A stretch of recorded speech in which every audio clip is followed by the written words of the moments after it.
welcome viewers, welcome back to this NPTEL course on education for sustainable development.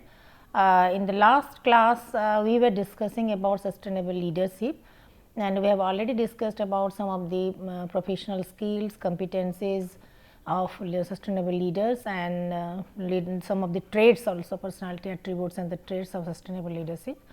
So, now to continue with that now we will go for the further aspects of leaderships. So, here we will be discussing about lean leadership. What is this lean leadership? As the name implies, this lean leadership is like it's a kind of very trimming some of the aspects of leadership, traits, attributes and the responsibilities, etc. So, now this has been it has become a new approach, new strategy towards the leadership, especially in the context of the startup business. So, Yagyasi actually, he is the author, researcher, argued that in the context of startup business, startup on the path of sustainable growth, how the leadership can perform well and achieve the targets within a stipulated time.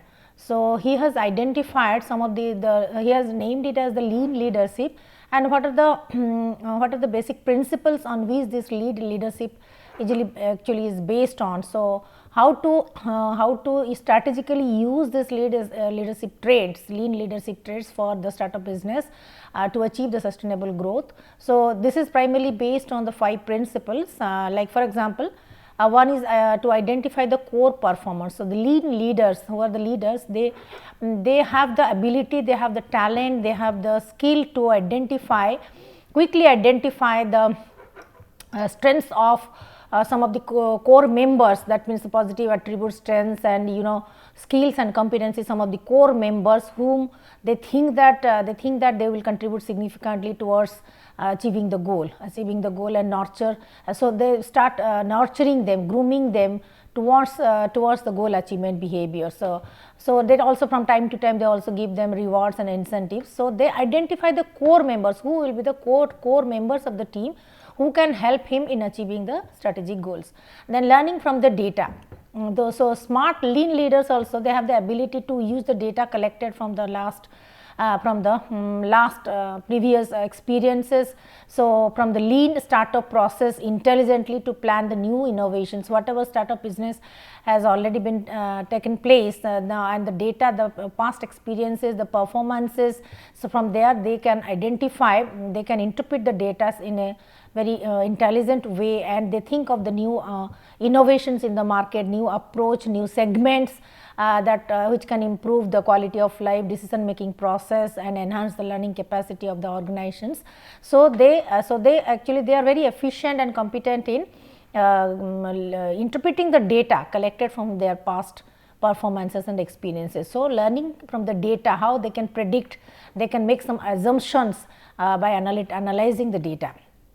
Then maintain a teamed management system. Again, same as the name implies, the team lean management also, the lean leadership also focuses on the lean management. That means without involving many members to avoid the overcrowded situation, or to avoid the conflict, of interest, and to avoid the wastage of time in more debate, arguments and controversies, etc. So, they prefer to have a lean and thin management team which can foster exclusively on the learning and growth and avoid all kinds of disturbances, hurdles, overcrowdedness, conflicts and conflicts of interest or the chaos, etc.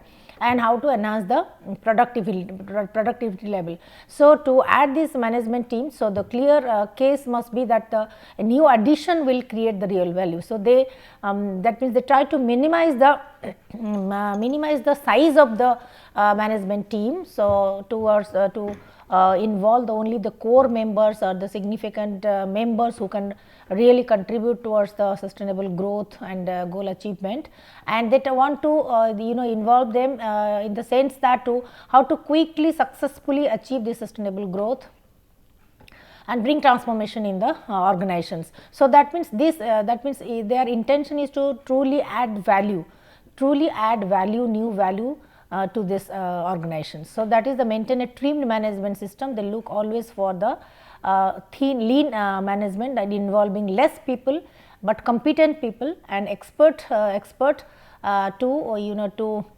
plan skillfully, to think in a very sustainable way, and to enhance the productivity while minimizing the conflicts and the chaos, etc.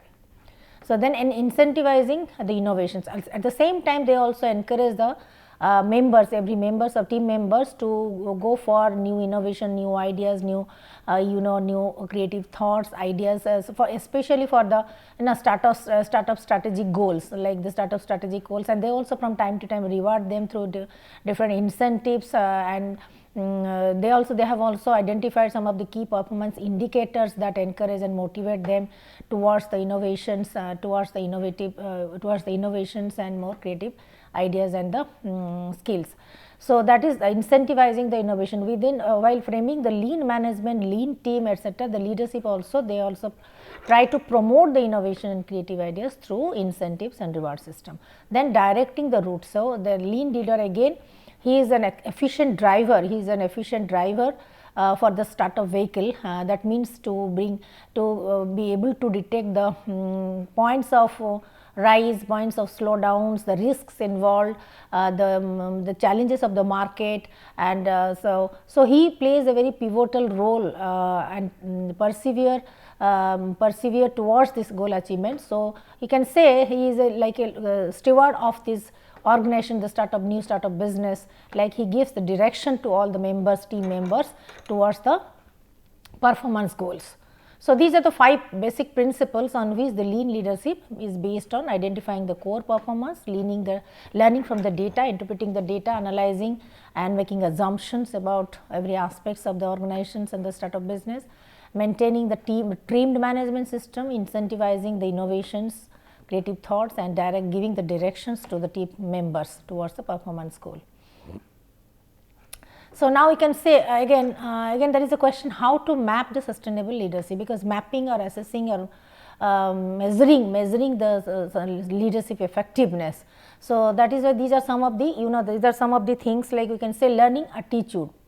So, these are some of the parameters we can say learning, like what is their willingness to learn and not to command, not to give directions only, but how the leaders are are very much willing to learn from the new ideas, are open minded. They are they are not just dictators and the they gives command to the members, but they are also keen learners too. They are every moment they are willing to learn. So, they have an learning attitude. They want to they are very open minded, then want to learn about new things, new openings, new ideas from every sources. So, that is learning attitude is one of the parameter. Then good understanding level. So, they must be very good listener, they are willing to understand, they have the grasping power to understand different perspectives. So, they are very good, they are the keen not the keen listeners, but they are also good thinkers also to understand and interpret the implications of new ideas. So, that is to have a better understanding, good understanding level with the good communication skills, listening, speaking, reading and writing, all kinds of things, but they have to be very good listener and interpreter. That means to understand the whole different perspectives on that particular subject. So, beliefs in evidence based practice again. So, they always look for the evidence, the proof, the the empirical findings, the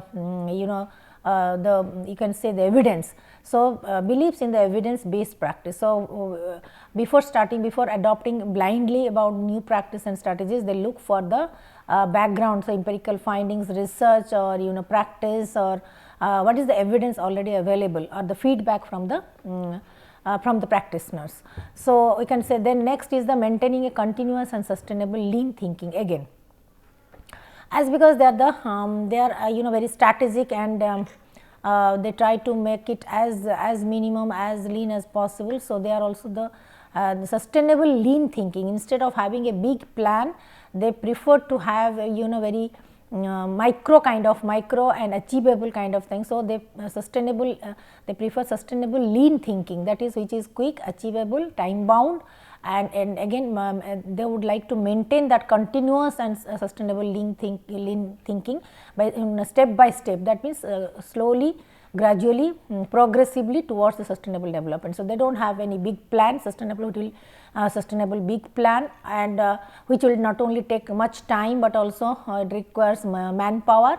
So, they do not go for the massive mega projects or the massive plans, etc., but rather they prefer very small plan, lean with a lean thinking, lean ability, lean management system, and you can say micro planning kind of thing, so that they, with the minimum time and resources and etc., they can achieve the goals. So, in the way stepwise, progressively they can move forward. So, they are always open to communication, they are very much open minded, not only in terms of the communication skills and abilities, but also in welcoming the ideas, new perspectives and new cultural perspectives, that means they are very much open to diversity and welcome the diverse ideas and try to blend it in the decision making, so that the findings, the decisions will be more, you can say, more acceptable, more unique, more sustainable, and more all round harmonious kind of decision they can take it. So, displays the strong commitment towards consistency, discipline and outcome. Yes, they are very much, not only they are very much determined and persevered, very high effortful and committed, but their commitment is also towards the consistency of workflow, consistency of in the process, consistency of work ethics, consistency of resource flow, etc., and discipline with regard to work discipline, and the outcome that is the result. So, they are very much committed towards the not just about the goals and the team and the management, also towards the consistency of performance, discipline of the team members, disciplinary activities and the outcomes, the results, findings. So, they are not they are very strongly committed to towards this, and as they also display through their behavior, display through their determination and the work process. Then they advocate the cause and effect relationship. They always look for the evidence, they always look for the proof, they always look for the data, they always look for the experiments, they always look for the examination, evaluation and the feedback. So, which is based on some data, or that means evidence or proof or feedback or factual data, you can say. So, they do not so that is why they always try to relate, because they are all having this holistic vision, that they try to establish and relate one factor with another, one component with another. They also try to build up a kind of workflow in between the input, output and the process mechanism. So, they advocate for the cause and effect relations before introducing any new idea, new innovation, new thought, new principle and strategy.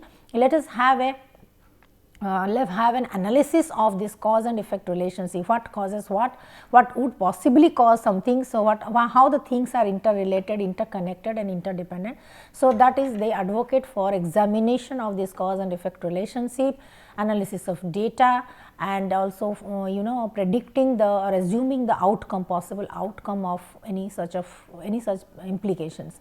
So, they possess a high leadership personality, they possess a high leadership personality, they have all these positive strengths, characteristics, attributes, personality traits, commitments, etc., which are very much explicit, which are very much conspicuous from their behavior and the personality attributes. So, these are, you can say these are the attributes of the lean leadership, that is how with the minimum resources, minimum manpower, minimum time, minimum you can say minimum framework management system, how we can produce sustainable growth, especially in the startup business or the entrepreneurship setup. So, this lean leadership for the startup companies, especially it is more efficient for the startup companies. So, it has been advocated. So, this this lean leadership is primarily on the leaders who possess this kind of attributes, and who will be trained in achieving all these quick learning, quick features like learning attitude, they must be open minded, learning aptitude, they must have the good communication skill, understanding level, and they also all maintain a continuous and sustainable lean thinking, open minded, displays the commitment, consistency, and also they also advocate for empirical evidence, data, cause and effect relationship, analytical skill, etc., and they possess high ethical values, standards, and morality in their personality attributes. So, these are something. So, now here there is, this is a picture about mapping the sustainable leadership. How can we map, to what extent the leadership has been effective and sustainable. So, on one dimension, as you can see, this is the focus, what would be the focus of leadership, sustainable leadership? Yes, first from starting from compliance, to what extent the leadership complies with the goals, organization's goals or objectives, etc. Then what is the cost, that financial cost that it incurs. Third is the value, the qualitative, both the quantitative and qualitative value that it adds to the people, to the organization, to the community, etc. Then identity. So, here one is the focus, another is the, it is a kind of scope. Scope is that, for example, the compliance is only towards the department, only one unit your department. So, there is a narrow. So, it is a very narrow compliance, because your scope is limited to only one unit, one department. So, then next is it from department to it can increase towards the business unit, maybe in one segment, one category, or one product business unit. Then the scope increases towards the supply chain, when the supply chain process, when it reaches to the market or beyond the business unit or production unit towards the supply chain, that means moving in the towards the process of launching in the market and consumptions, etc. So, supply chain. Then business ecosystem, that is towards the board, that is the last board, a business ecosystem, the environment, the stakeholder, all the stakeholders of that board, the organizations, then consumers, customers, so larger audience, larger stakeholders. So, this is the scope. To what extent the leadership is the leadership's abilities, contributions are are applying or are implicable towards the product in terms of performance, in terms of quality, in terms of service, etc. So, if you can have this framework, like for example, mapping the sustainable leadership in terms of one dimension, that is the focus, in terms of 4 principles: compliance, cost, and fair value, and identity. And similarly, its scope for the future scope limited to, that means to what extent it can be generalized, to what extent it can be that means the reliability and validity of that product or the process or the output can be expanded to other organizations, other business units, or to the larger stakeholders community. So, from department to business unit to supply chain to etc. So, here you can say first is the compliance where it is only limited to one department. Second is that with cost, effectiveness, and the compliance. So, the efficiency and cost reductions. So, yes, it is minimum, that means cost effectiveness is also there and compliance is there, but again still it is narrow, in its scope.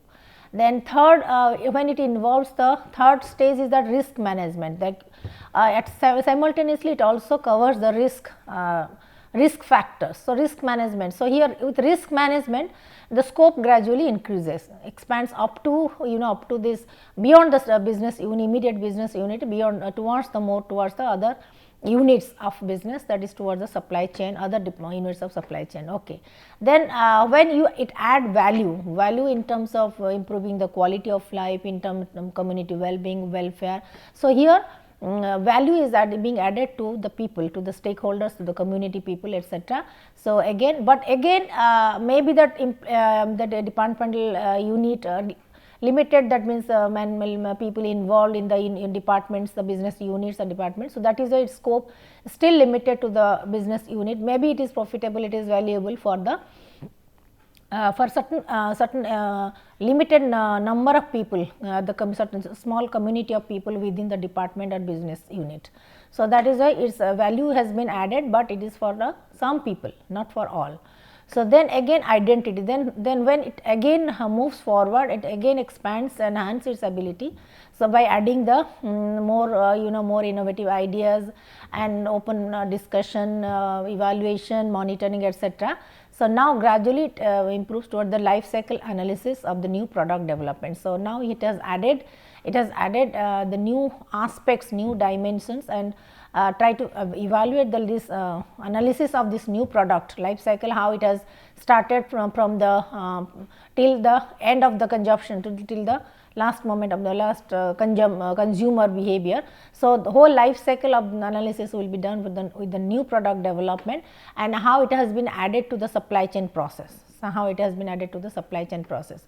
So, here the scope has been expanded to up to this level. Then when it has been proven to be effective, cost effective, valuable, qualitative, brings quality improvement. It can be applied in, it can be implied in other sectors also. It can be used in other sector segments. Then gradually it goes beyond the supply chain and goes beyond that, beyond the unit, supply chain and the business unit, and expands its horizon through that is called, when we call the leadership is more about the visionary leadership, because it the leaders, they think beyond their small business unit or beyond their organizations. Okay. So, now so they add also the new other dimensions of economic policy and networking and other skills and competencies. So, they become the visionary leaders. Then with the visionary leadership and with the visions and missions, etc., when they try to bring complete transformation, 360-degree transformation into the organizations, that is the transforming the relationship, transforming the that means with the transforming relationship, they want to bring the transformation, complete transformation to the organization. So, here we can say with the visionary leadership and the transforming the relationship, so they can go up to the higher stage of this sustainable leadership framework. So, as we can see these two domains. So, when that means when the leaders they reach beyond this limit, so now they become the visionary leaders. They always look for the future, conservation of resources, not to exploit the resources, but to conserve it, sustainably use it, look for all around aspects of the sustainable living, lifestyle, service, product, everything. So, now they can bring the transformation in relationship by motivating others to be sustainable, to adopt a sustainable consumption and production habit and to lead a sustainable lifestyle also. So, here we can say mapping the sustainable leadership, this framework, one we can say by adding this focus on these attributes and the scope, its scope beyond the particular business unit. So, now this is a sustainable leadership pyramid given by the researchers. Now, here we can see these are some of the, it has been practiced by Harry Bergnesler by in 2007. So, these are, you can say 1 to 14, these are some of the foundation practices, okay, foundation practices, or you can say the basic skills, competencies, basic practices. So, what are these 14? Out of these 14 basic foundational practices, this is given: the developing the people continuously, amicable labor relationship, long term staff retention. So, you can say these are the preliminary requirements of a organization, of a sustainable organization. So, long term staff retention, internal successive planning, how to proceed the promotions or principal laws or promotion successive planning. That means, once after the senior boss, after the CEO or the senior leader retires, who will take over the, so next generations of successive leaders, etc. That is internal succession planning. So, every large organizations, MNCs, Tata, Birla, Reliance, they have the successive planning.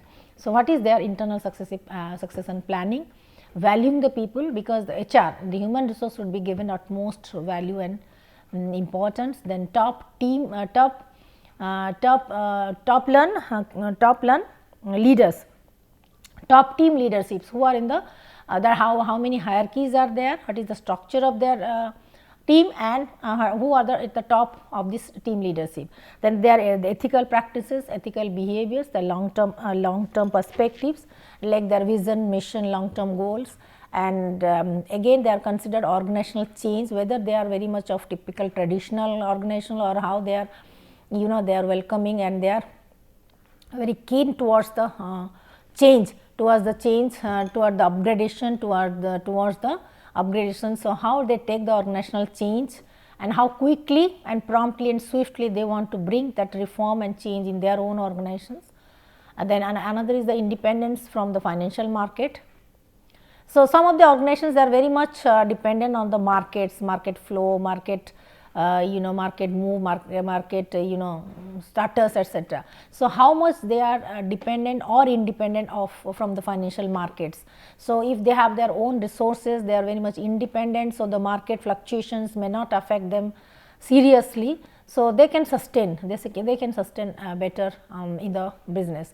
Then environmental responsibilities, what are the CSR activities or what are the CSR activities or what are their responsibilities they are discharging swiftly towards the protection of environment, conservation of environment, environmental environmental resources, or maybe you can say to to neutralize the carbon footprints, or what are the measures they are taking to minimize the carbon footprints and managing the industrial or organizational waste products, how they are managing their waste and minimizing the damage, minimizing the negative effects or side effects of their organizations or its environmental negative effects. So, how responsible they are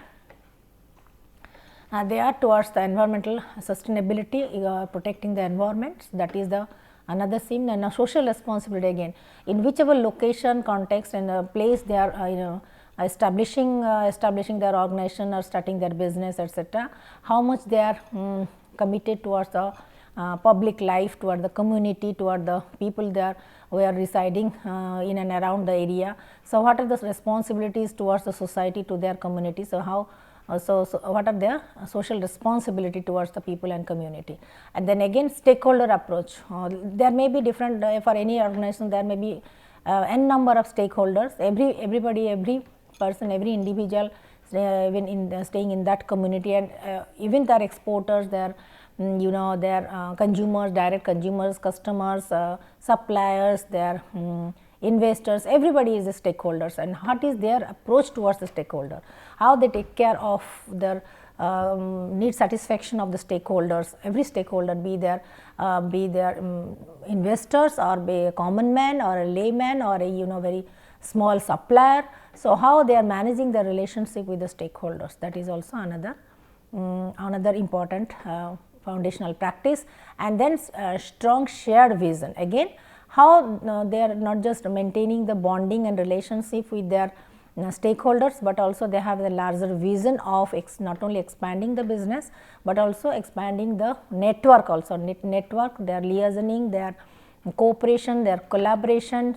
So, how strongly they share their vision with other organizations, other countries beyond the location, beyond that beyond the that means local organizations, and what is their horizon, how much they have expanded their business in terms of services, in terms of different segments, in terms of varieties of products, in terms of networking, in terms of facilities, in terms of customer service, in terms of quality, in terms of all aspects of business activities. So, these are the 14, you can say basic, these are the 14 basic fundamental practices, foundational practices. Then when they go up, then when we move to the higher level of practices, then again so they have how they have developed and the consensual decisions, like they have a democratic approach, they discuss everything with all the stakeholders, even their workers, their